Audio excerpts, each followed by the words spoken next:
আলহামদুলিল্লাহ মহান রব্বুল আলামিনের দরবারে শুকরিয়া যে মহান রব্বুল আলামিন আমাদের সকলকে সুস্থ থেকে আজকের ভিডিও উপস্থিত হওয়ার তৌফিক দান করেছে। আপনাদের সকলকে রুকিয়া সলিউশন ভিডিওর পক্ষ থেকে আজকের ভিডিওতে স্বাগতম। আপনারা জানেন আমরা প্রতিদিন আমাদের রুকিয়া সলিউশন ভিডিওর পক্ষ থেকে ফ্রি তদবির শিক্ষা কোর্সের ক্লাস চালু করেছি, যার মাধ্যমে সকলে উপকৃত হতে পারে। তো আমরা আজকে একটা ভিডিও বানাতে যাচ্ছি যে আল্লাহ তাআলার নামের আমল নিয়ে, যে আল্লাহ তাআলার নাম সমূহ দ্বারা বিভিন্ন রুকায়া পদ্ধতি করা যায় বা বিভিন্ন তদবিরের পদ্ধতি করা যায়, যার মাধ্যমে বিভিন্ন কিছু দিয়ে উপকৃত হতে পারে। সেগুলো আমাদের ক্লাসও আমরা বিভিন্ন সময় আলোচনা করেছি বিভিন্ন বিষয়ে। তো আজকে আমরা দুইটা নাম নিয়ে আলোচনা করব এবং একটা ভিডিওর মধ্যে এগুলো রাখার চেষ্টা করব, যাতে করে আমাদের ছাত্রদের জন্য এবং আমাদের রুকিয়া সলিউশন ভিডিও যারা প্রতিদিন ভিডিওগুলো আপডেট দেখছেন তারা যেন এগুলো সহজে পেয়ে যায় এবং নোট করতে পারে, তাদের জীবনের জন্য যেন উপকৃত হয়।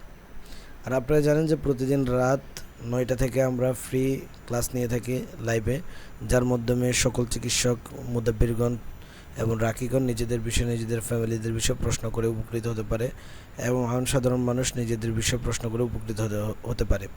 যেখানে আমরা জিন, জাদু, রজাত, বন্দির, সেহের, বানটানা, কুফরি কালাম, বদনজর, আইনে হাসাদ, মামলা মোকদ্দমা, জমি জমা নিয়ে বিভিন্ন ঝামেলার বিষয়ে তদবির দিয়ে থাকি। আপনারা চাইলে আমাদের রাত্রের ক্লাসে উপস্থিত হতে পারেন রাত 9টা বাজে। তো আমরা যে বিষয়গুলো আজকের ভিডিও বানাবো সেটা হলো আল্লাহ তাআলার নামসমূহ নিয়ে, যে আল্লাহ তাআলার নামের বিভিন্ন আমল রয়েছে সেই বিষয়গুলো নিয়ে। প্রথমে একটা বিষয় বুঝতে হবে যে আল্লাহ তাআলার নামসমূহ প্রথমত দুই প্রকার। আপনারা স্ক্রিনে দেখতে পাচ্ছেন যে আমাদের এখানে আমরা পিডিএফটা লিখে রেখেছি যে আল্লাহ তাআলার নামসমূহ প্রথমত দুই প্রকার। এক প্রকার হচ্ছে যা আল্লাহ তাআলার নিজের সত্তাগত নাম, যে নামটি আল্লাহ তাআলা নিজের জন্যই একমাত্র নির্দিষ্ট করেছেন, এই নামের বিকল্প আর কিছু নেই। যে আল্লাহ শব্দের এই নামের বিকল্প আর কোনো এমন শব্দ নেই যে শব্দ দ্বারা আল্লাহ তাআলাকে ডাকা যায়। যেমন এই আল্লাহ শব্দের অন্যান্য শব্দগুলোর, যেমন রহমান শব্দ রহিমা, এবার বিভিন্ন শব্দের বিপরীত স্ত্রীলিঙ্গ পাওয়া যায়। আল্লাহ তাআলার গুণবাচক যে নামগুলো রয়েছে ওই নামগুলোর বিভিন্ন শব্দের বিভিন্ন স্ত্রীলিঙ্গ পাওয়া যায়, কিন্তু আল্লাহ শব্দটা এমন একটা শব্দ যে শব্দের বিপরীত কোনো স্ত্রীলিঙ্গ নেই। এই নামটা সেজন্য আল্লাহ তাআলা নিজের জন্যই একমাত্র খাস করে নিয়েছেন। এবং আমরা বিভিন্ন আয়াতের মধ্যে দেখতে পাই যে আল্লাহ তাআলা নিজের নাম আল্লাহ শব্দটা দিয়ে শুরু করেছে। যেমন আমরা ক্লাসও বলেছি যে সূরা ইখলাস এবং সূরা হাশরের শেষ 3 আয়াত, তারপর আয়াতুল কুরসি, বিভিন্ন জায়গার মধ্যে আল্লাহ তাআলা নিজের নামটা দিয়েই শুরু করছেন আয়াতগুলো। বিভিন্ন আয়াত এবং বিভিন্ন সূরা নিজের নাম দিয়েই শুরু করছেন। এই নামটা যে আল্লাহ শব্দ, এই নামটা কোনো সৃষ্টির, কোনো মাখলুকাতের অধিকার নেই যে সে এটা গ্রহণ করবে, কিন্তু আল্লাহ শব্দটা ছাড়া অন্য অন্য নাম মাখলুকাতের জন্য রাখা যায়। যেমন রহমান, রহিম, সাত্তার, যেমন শুরুতে আব্দুল লেগে আব্দুর রহমান, আব্দুর রহিম, আব্দুল সাত্তার, আব্দুল করিম, এভাবে বিভিন্ন নাম রাখা যায়। আল্লাহ তাআলা গুণবাচক নাম আব্দুন শব্দ দিয়ে রাখা যায়। এমন কিছু নাম রয়েছে যেগুলো আব্দুন ছাড়াও রাখা যায়। তো এই নামটি ইসমে আজমও বলা যায়, যে আল্লাহ শব্দটি এটা একটা ইসমে আজম, কারণ মুফাসসিরগণ এবং মুহাদ্দিসগণ নিজেদের কিতাবের বিভিন্ন হাশিয়া এবং মুকদ্দমা এবং বিভিন্ন বাইনাসুতুল লিখতে গিয়ে আল্লাহ শব্দটাকে ইসমে আজম দিতে প্রাধান্য দিচ্ছেন। এবং এই আল্লাহ শব্দের বিভিন্ন ফজিলত রয়েছে, বিভিন্ন রুকায়া পদ্ধতি রয়েছে, বিভিন্ন আমলের পদ্ধতি রয়েছে। তো এটি ছিল আমাদের আল্লাহ শব্দের একটা গুণবাচক দিক নিয়ে বা তার বিভিন্ন খাসিয়ত নিয়ে আলোচনা। এবং আল্লাহ শব্দ ব্যতীত এমন কিছু আল্লাহ তাআলার দ্বিতীয় প্রকার নাম রয়েছে যেগুলো আল্লাহ তাআলার গুণবাচক নাম, যেমন যেগুলো আল্লাহ তাআলার বিভিন্ন গুণের দিকে দৃষ্টি রেখে বা গুণের দিকে লক্ষ্য রেখে সেই নামটা রাখা হয়েছে বা রেখেছেন আল্লাহ তাআলা। যেমন রহমান, রহিম, খালেক, মালেক, সত্তার, জব্বার, কাদের, এভাবে বিভিন্ন নাম রেখেছেন। যেমন দয়ালু, আল্লাহ তাআলা সবার উপরে দয়া করতে পারেন, সেই জন্য আল্লাহ তাআলা নিজের নামটাকে দয়ালু রেখেছেন। আল্লাহ তাআলা সবাইকে দান করতে পারেন, মুসলিম, অমুসলিম, ছোট বড়, পুরুষ মহিলা, সব শ্রেণীর লোককে আল্লাহ তাআলা দান করতে পারেন, সেই হিসেবে আল্লাহ তাআলা দাতা। আল্লাহ তাআলা পৃথিবীর সমস্ত মাখলুকাতকে, মানুষ, জীব জন্তু, পশু পাখি, লতা পাতা, গাছ, পাহাড় পর্বত, নদী, সাগর সব কিছু আল্লাহ তাআলা সৃষ্টি করেছেন, সেই হিসেবে আল্লাহ স্রষ্টা, সৃষ্টিকারী। তো আল্লাহ তাআলা এরকম গুণবাচক দিক থেকে অসংখ্য নাম রয়েছে, তার মধ্যে 98টা যেটা আল্লাহ তাআলা আমাদের সামনে, রসুল আমাদের সামনে তুলে ধরেছেন। তো আল্লাহ শব্দ এবং আল্লাহ তাআলা গুণবাচক 98 নামটি সব মিলিয়ে আমরা 99 নামটি জেনে থাকি। যেগুলো মুখস্থ করার বিষয়ে আল্লাহ রসুলের হাদিসের মধ্যে বিভিন্ন জায়গায় বিভিন্ন রকম পাওয়া থাকে। যেমন কোরআন মাজিদ ও হাদিসের মধ্যে উল্লেখ করেছে, নবী করিম সাল্লাল্লাহু আলাইহি ওয়াসাল্লাম বলছেন, আল্লাহ তাআলার এই 99 নামটি যে ব্যক্তি নিজের নিয়ন্ত্রণে রাখবে বা গণনা করে, সেই ব্যক্তি জান্নাতে প্রবেশ করবে ইনশাআল্লাহ। এবং উলামায়ে কেরাম এই বিষয়ে বিভিন্ন গবেষণা করে বিভিন্ন হাদিস একসাথে করে বিভিন্ন কিতাবও তৈরি করেছেন। ওই কিতাবে এই বিষয়ে বিভিন্ন আলোচনা রয়েছে। তো আমরা এগুলো আজকের ভিডিওতে না বলে, কারণ আমরা ক্লাসে বলেছি, তো সেগুলো না বলে আমরা মূল আলোচনায় আমরা চলে যাচ্ছি। যে আল্লাহ শব্দ, এই শব্দ দ্বারা বিভিন্ন কিছু চাওয়া যায় আল্লাহ তাআলার নাম সমূহের মাধ্যমে, যেগুলো চাওয়ার মাধ্যমে আল্লাহ তাআলা অনেক কিছু দান করে থাকেন। যেমন আমরা প্রথমে আজকে আলোচনা শুরু করছি ইয়া আল্লাহ দিয়ে, অথবা আল্লাহ শব্দ দিয়ে, অথবা দুইটার শব্দকে, যেমন ইয়াটা হলো মূলত হরফে নাদা, মানে কাউকে ডাকার জন্য ব্যবহৃত হয়ে থাকে বা কাউকে সম্বন্ধ করার জন্য ব্যবহৃত হয়ে থাকে। ইয়া আল্লাহ, হে আল্লাহ, অর্থ হলো হে আল্লাহ।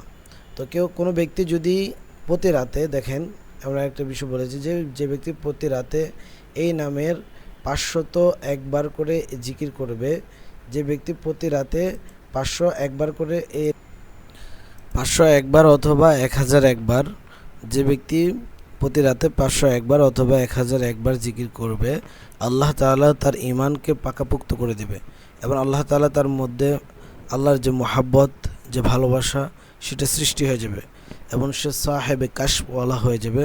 আল্লাহ তাআলা তার কাশফের যে দরজাগুলো রয়েছে, এই দরজাগুলো খুলে দিবে বান্দা আল্লাহ তাআলাকে এবং আল্লাহ তাআলার বিভিন্ন অদৃশ্য শক্তি, অদৃশ্য জীবজন্তু, অদৃশ্য বিভিন্ন সৃষ্টিকে দেখতে পাবে ইনশাআল্লাহ।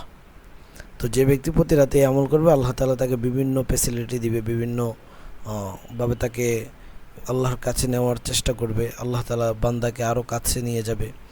তো আমরা আল্লাহ তাআলা যদি আমাদেরকে তৌফিক দেয়, আমরা এই আমলটা করার চেষ্টা করব প্রতি রাতে। এবং দ্বিতীয় আরেকটা আমল, যে ব্যক্তি আল্লাহ তাআলার এই নামটা, যে আল্লাহ এই শব্দটা মাত্র শুধু 21 বার লিখবে এবং সাথে সূরা ইখলাস লিখে নিজের কাছে, নিজের পকেটে অথবা নিজের মানিব্যাগে অথবা তাবিজের মধ্যে ভরে মেশকর জাফরান দ্বারা লিখে সাথে ধারণ করবে, আল্লাহ তাআলা মানুষের দৃষ্টিতে তাকে সম্মানিত করে তুলবে। আল্লাহ তাআলা তাকে মানুষের কাছে খুবই ইজ্জতবান বানিয়ে দিবে এবং কোনো হাজতও যদি তার থাকে, আল্লাহ তাআলা তা পূরণ করে দেবে। এমন নিচে আমরা একটা নকশা দিয়েছি, দেখেন এই নকশাটা যদি কেউ ব্যবহার করে, যেখানে যে নিয়মে দেওয়া আছে, উপরে 786, তারপর 9, 22, 19, 16, 20, 15, 10, 21 এভাবে করে নকশার একটা চাল আছে। ওই চাল অনুযায়ী, বা যদি চাল অনুযায়ী লিখতেও না পারে, যদি এইভাবে লিখে নেয় যেভাবে এখানে দেওয়া আছে, এভাবে যদি লিখে যদি কেউ ব্যবহার করে, আল্লাহ তাআলা তার গায়বী খাজানা থেকে সমস্ত প্রয়োজনগুলো পূরণ করে দিবে। তারপরে আল্লাহ তাআলা আরেকটা নাম রয়েছে, যেমন ইয়া রহমান অথবা শুধু রহমান। এই নামটাও যদি কেউ আমল করে, এই নামেরও অনেক ফজিলত রয়েছে। আমরা সংক্ষেপে এখানে দুই একটা ফজিলত এবং দুই একটা নকশা দেব, যাতে করে ভিডিওটা লম্বা না হয়। তো আমরা সরাসরি আমলের দিকে চলে যাচ্ছি। যেই ব্যক্তি ইয়া রহমান শব্দটি অথবা ইয়া রহমান এই এসএমটি প্রতিদিন ফজরের নামাজের পর 298 বার অথবা 501 বার, এখানে আমাদের লেখা একটু রয়ে গেছে, যেমন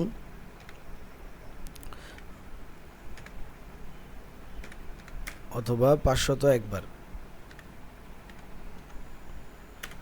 501 বার পড়বে, আল্লাহ তাআলা তার প্রতি খুব দয়াবান হন। আল্লাহ তাআলা তাকে খুব মহব্বত করতে শুরু করে দেন। তার যে কোনো বিষয় আল্লাহ তাআলা খুব নিজের কাছ থেকে দেখতে শুরু করে, যে আমার বান্দার কষ্ট, বান্দার কষ্টটাকে আল্লাহ তাআলা সহ্য করে নিতে পারেন না। বান্দার কষ্টগুলোকে আল্লাহ তাআলা নিজের বান্দার প্রতি মায়াবী হয়ে, দয়াশীল হয়ে ওই কষ্টকে দূরীভূত করে দেন। এবং দ্বিতীয় নম্বর আমল হলো, ইয়া রহমানের দ্বিতীয় নম্বর আমল হলো, যে ব্যক্তি আর রহমানও পাঠ করবে, তার মনের মধ্যে থাকা, তার শরীরের মধ্যে থাকা, তার চিন্তা চেতনার মধ্যে থাকা যে অলসতা রয়েছে, সমস্ত অলসতাকে আল্লাহ তাআলা দূর করে দেয় এবং তার মনের মধ্যে, তার কথাবার্তায়, তার চলাফেরায় যত ভুল ভ্রান্তি রয়েছে, আল্লাহ তাআলা সমস্ত ভুল ভ্রান্তিগুলোকে দূর করে দেয় এবং তার মধ্যে নূরানি একটা বাতিনি নূর সৃষ্টি করে দেয়, যার কারণে তার সাহেবে কশওয়ালা হয়ে যায়, যার কারণে সে অন্তর্চক্ষুওয়ালা হয়ে যায়, যার কারণে সে দেখা যায় আল্লাহ তাআলার বিভিন্ন অদৃশ্য শক্তি, অদৃশ্য সৃষ্টিকে দেখতে শুরু করে দেয়। আল্লাহ তাআলা আমাদেরকে এই আমলগুলো করার তৌফিক দান করুক এবং এই জিনিসগুলো দ্বারা যে ফায়দা হয়, এই ফায়দাগুলো অর্জন করে তৌফিক দান করুক। এবং আপনারা দেখেন এই আমলের, যেমন ইয়া রহমান, এই রহমানের একটা নকশা, ব্যক্তি যদি এই এসএমটা দেখেন আমরা দিয়েছি রহমান, রহা মিম নুন, রহমানের একটা নকশা রয়েছে। এই নকশাটা যদি কোনো ব্যক্তি আসরের নামাজের পর, জুমার দিন আসরের নামাজের পর যদি রূপার পাতের মধ্যে যদি খোদাই করে, এটা সঙ্গে ধারণ করে, নিজের সঙ্গে রাখে, অথবা নিজের পকেটে, মানি ব্যাগে অথবা তাবিজ স্বরূপ ব্যবহার করে, যে যেইভাবে পারে ওইভাবে যদি ব্যবহার করে, আল্লাহ তাআলা তাকে সমস্ত বিপদ আপদ থেকে, সমস্ত ঝড় ঝামেলা থেকে তাকে নিরাপদে রাখবেন। এবং তার মনের মধ্যে যেই মন ও বাসনা রয়েছে, নেক মাকসাদগুলো রয়েছে, আল্লাহ তাআলা সেই নেক মাকসাদগুলো কবুল আর মঞ্জুর করে নেবে ইনশাআল্লাহ। তো আপনারা দেখেন এই যে নকশাটা আপনারা রূপার পাত, একটা ছোট্ট রূপার পাত নিলে ওই রূপার পাতে আপনারা নিজেরা সংরক্ষিত করে লিখতে পারবেন, অথবা আপনারা দোকান থেকে এটাকে লিখিয়ে নিতে পারবেন, কোনো সমস্যা নেই ইনশাআল্লাহ। তো আমাদের আজকের ভিডিও এতটুকু পর্যন্ত থাকলো ইনশাআল্লাহ। আমাদের আগামী আরেকটা ভিডিও আসবে আল্লাহ তাআলার নাম নিয়ে, সেখানের মধ্যে আমরা আল্লাহ তাআলার আরও বিভিন্ন গুণবাচক নাম নিয়ে আলোচনা করার চেষ্টা করব। তার আগ পর্যন্ত সকলের সুস্থতা কামনা করছি। আসসালামু আলাইকুম ওয়া রাহমাতুল্লাহি ওয়া বারাকাতুহু।